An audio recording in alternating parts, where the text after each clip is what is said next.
अस्सलाम वालेकुम स्टूडेंट्स। आज हम पढ़ेंगे रेस्पिरेशन। बिल्कुल सिंपल सा छोटा सा इसकी मेन बात हम आपको बताएंगे, इसलिए आप बड़ी तसल्ली से इसको देखें, आराम से सुने, छोटी सी वीडियो बनाइए ताकि आप बोर ना हों। ये फेडरल बोर्ड से हमने बनाई है ताकि आपको पता चले कि वहाँ पर क्या दिया है, और आप फेडरल बोर्ड से ज़रूर पढ़ा करें। Transport of gases means respiration means transport of gases. Respiration means again and again. Spire means सांस लेना, बार बार अमल दोहराना, उसे रीस्पायरेशन कहा जाता है। अब क्या है, like other materials respiratory gases are also transported in the various region of the body. Means क्या है कि पूरी बॉडी में रेस्पिरेशन के लिए गैसेस कंटिन्यूसली मूव करती रहती हैं। ठीक है, यानी रेस्पिरेशन के लिए मूव करना मीन्स ऑक्सीजन का जाना और ब्लड को ऑक्सीजनेटेड कर देना, और कार्बन डाइऑक्साइड का वापस दोबारा लंग्स तक पहुंचना। ठीक है, और वेन के ज़रिए, वेन में डीऑक्सीजनेटेड ब्लड है और आर्टरीज में ऑक्सीजनेटेड ब्लड है। ठीक है बेटा। अब है the blood transport oxygen from the lungs to different tissues and carbon dioxide tissues to the lungs. पूरे टिश्यूज़ तक जाती है। मीन्स क्या है, the oxygen transmit from lungs to whole body. Whole body means in the blood, in the tissues, etc. and transport from the blood to tissues in the lungs again carbon dioxide. ठीक है, carbon dioxide दोबारा से वापस आती है और nose के ज़रिए वो दोबारा नोस्ट्रल के ज़रिए बाहर आ जाती है। देखिए, हमने आपको फिगर दिखा रखी है, इसमें आपको नज़र आ रहा है ये रेड ब्लड कार्पिसल्स है। देखिए आरबीसी ये क्या कर रहा है, ये ऑक्सीजन इसने फ्रॉम द लंग्स, इसने देखिए ये एब्सॉर्ब किया ऑक्सीजन। ठीक है, ऑक्सीजन लेने के बाद इसमें क्या हेमोग्लोबिन मॉलिक्यूल है। अब ये दोबारा मज़ीद जब आगे गया तो ऑक्सीजन आप देखिए सारे में ये फैल गई है, पूरा सैचुरेटेड हो गया है, ऑक्सीजन इसमें सारे में आ गई है। Oxygen bounded with haemoglobin molecule. इसके बाद जैसे ही ऑक्सीजन बाउंडेड हुई है, ऑक्सीजन रिलीज़, इसके बाद देखें यहाँ से यही ऑक्सीजन क्या है, ऑक्सीजन रिलीज़ हो रही है, यानी बाहर जा रही है। और कहाँ तक जाएगी, ये जाएगी टिश्यूज़ तक जाएगी, कैपिलरीज से निकलकर टिश्यूज़ तक जाएगी। कैपिलरीज में हमारा ब्लड क्या है, बिल्कुल एक समझे लाइन में चलता है, एक कतार में चलता है, एक रॉ बना के चलता है, क्योंकि diameter of the capillaries are too much less and only one cell travel in it at the time. ठीक है, अब यहाँ पर आपने देखा क्या है, ऑक्सीजन रेड ब्लड सेल में गई, उस पूरे में फैल गई। रेड के बाद क्या है, वो ऑक्सीजन जब ब्लड में पूरी शामिल हुई तो वहाँ से कैपिलरीज के ज़रिए ये पूरी बॉडी के टिश्यूज़ में चली गई। इसके बाद देखें इसमें क्या है, transport of oxygen in blood. Approximately आपको ये पता होना चाहिए 97% ऑक्सीजन जो है वो हमारे रेड ब्लड सेल जो है वो कैरी कर लेते हैं, जिसे ऑक्सी हेमोग्लोबिन कहा जाता है। अब 97 में कितना कम है 100 से, 3% कम है। तो मीन्स क्या है, 3% कहाँ जाएगा, वाइल 3% इस ये है, देखिए while 3% is transported at the dissolve oxygen in the plasma. 3% कहाँ जाएगी, प्लाज्मा में चली जाएगी। At the high partial pressure of the oxygen. देखिए पार्शियल प्रेशर मीन्स क्या, आपने Dalton's law of partial pressure पढ़ा होगा केमिस्ट्री में। इसमें ये होता है कि डिफरेंट जो गैसेज होती हैं, जैसा एयर में अभी हम सांस ले रहे हैं, ऑक्सीजन इनहेल कर रहे हैं, तो हवा में बहुत सारी गैसें हैं, क्योंकि हम एक्सेल कार्बन डाइऑक्साइड भी करें, लेकिन जो प्रेशर ज़्यादा होगा यानी मैक्सिमम क्या है यहाँ पर ऑक्सीजन का है, तो डिफरेंट गैसेस का जो होगा सम, उसको क्या कहा जाता है, उसके सम को पार्शियल प्रेशर कहा जाता है। यहाँ बताया है कि ऑक्सीजन का पार्शियल प्रेशर सबसे हाई होता है।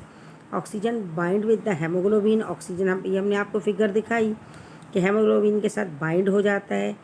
This binding is the reversible reaction. ये रिवर्सेबल रिएक्शन है the that occurs in the alveoli of the lungs.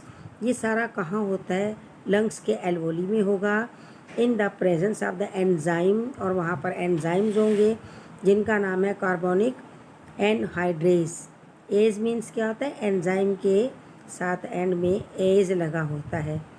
ठीक है, ये इस तरीके से आपको क्लियर ये हो गया कॉन्सेप्ट कि 97% क्या है, हेमोग्लोबिन होगा, ब्लड में कैरी होगा, वो चलता रहेगा। जो इसमें से 3% क्या है, प्लाज्मा में होगा, और ये रिवर्सेबल रिएक्शन है, वहाँ से पहुँच कर क्या है, दोबारा ये पूरी बॉडी में ट्रांसमिट होता जाएगा। क्या चीज़, ऑक्सीजन ट्रांसमिट होती जाएगी। नाउ यहाँ पर आप देखें क्या है आपके पास, haemoglobin can bind the 4 molecule of oxygen to form the oxyhaemoglobin. आप देखें Hb+4 ऑक्सीजन के मॉलिक्यूल हैं, ये इक्वेशन में देखें। और क्या है, कार्बनिक एनहाइड्रेज एंजाइम की मौजूदगी में Hb4 ऑक्सीजन मॉलिक्यूल, इसे ऑल्सो रिटन ऐसे भी किया जाता है HbO8। इसको आपने याद रख लेना है, एंटी टेस्ट में ये फार्मूला आ जाया करता है। क्या बताएं कि एंजाइम क्या काम करता है, एंजाइम का नाम भी आ जाता है। The ability to haemoglobin to bind with the oxygen is called the oxygen carrying capacity of blood. ठीक है, इसे ऑक्सीजन कैरिंग कैपेसिटी कहा जाएगा, क्योंकि ऑक्सीजन जो है वो बाइंड हो गई है हेमोग्लोबिन के साथ और पूरे ब्लड में वो चल रही है।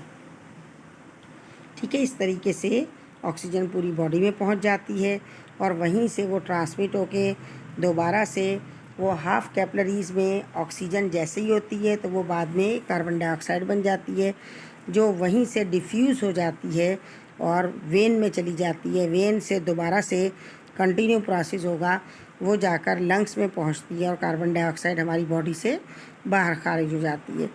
ये थोड़ा हमने साइंस टिडबिट है, इसमें से भी आ जाया करता है। तो यहाँ पर परसेंटेज बताया, PO2 मीन्स क्या है, partial pressure of oxygen. Partial pressure हम आपको बता चुके हैं। यहाँ पर यह है कि ऑक्सीजन का पार्शियल प्रेशर कितना होगा, मैक्सिमम कितना होगा, और कब जो है हमारा ब्लड सैचुरेटेड हो जाएगा। ठीक है, और कब ब्लड से टिश्यूज़ तक जाएगा। तो ये आपने इसको देखना है, गौर से नोट कर लेना है, या आपने इसको लिख लेना है अपने पास कॉपी में, और ये चीज़ आपने याद रखनी है।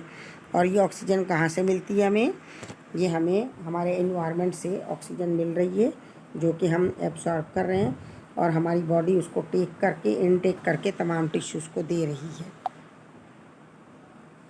इसके बाद ये नेक्स्ट साइंस टिडबिट इसमें था, तो हमने कहा वो भी हम आपको पिक शेयर कर दें।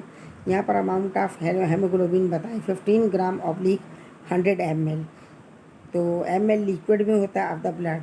Since the 1 gram Hb can combine with the 1.34 ml of the oxygen. ठीक है, इसमें क्या होगा कि कितना हेमोग्लोबिन कितने ऑक्सीजन के साथ मिलता है और मिलकर कैसे ब्लड को ऑक्सीजन के मामले में मैटर में सैचुरेटेड कर देता है, और फिर किस तरह से वो सैचुरेट होकर 97% तक पहुंच जाता है, और उसके बाद क्या है, वो टिश्यूज़ को भी ट्रांसमिट होना शुरू हो जाता है, और आखिरकार पूरे ब्लड में इसका बैलेंस इक्वल और अच्छा हो जाता है।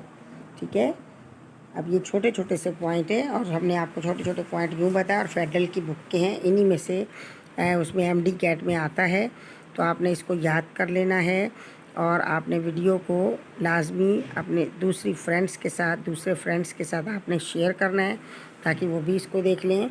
और चैनल को अगर अभी तक सब्सक्राइब नहीं किया तो आप चैनल को सब्सक्राइब करें।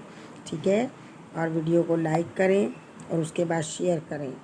आप दूसरे इतने चैनल देख रहे होते हैं बेटा, थोड़ा सा अपनी पढ़ाई की तरफ भी तवज्जो दें, आपको यही काम आएगी और यही आपका मुस्तकबिल संवारेगी। क्योंकि थोड़ी सी मेहनत जो होगी वो आपको कहाँ से कहाँ ले जाएगी, और इंशाअल्लाह ताला आप कामयाब होंगे और आपके ख्वाब भी पूरे होंगे। तो बेटा अपने ख्वाबों को अचीवमेंट देने के लिए, उनकी कामयाबी के लिए थोड़ा हार्ड वर्क करना पड़ता है। वो हार्ड वर्क करेंगे, थोड़ा सा हार्ड वर्क होगा, जिसके बाद आपको सुकून ही सुकून परवरदिगार दे देगा, और इंशाअल्लाह ताला आपकी मर्ज़ी जो आप बनना चाहते हैं, कामयाब होना चाहते हैं, वो यकीनन मेहनत रायगा नहीं जाएगी और आपको परवरदिगार कामयाब करेगा इंशाअल्लाह ताला। ठीक है, ओके, टेक केयर, अपना बहुत ख्याल रखिएगा। अल्लाह हाफिज़।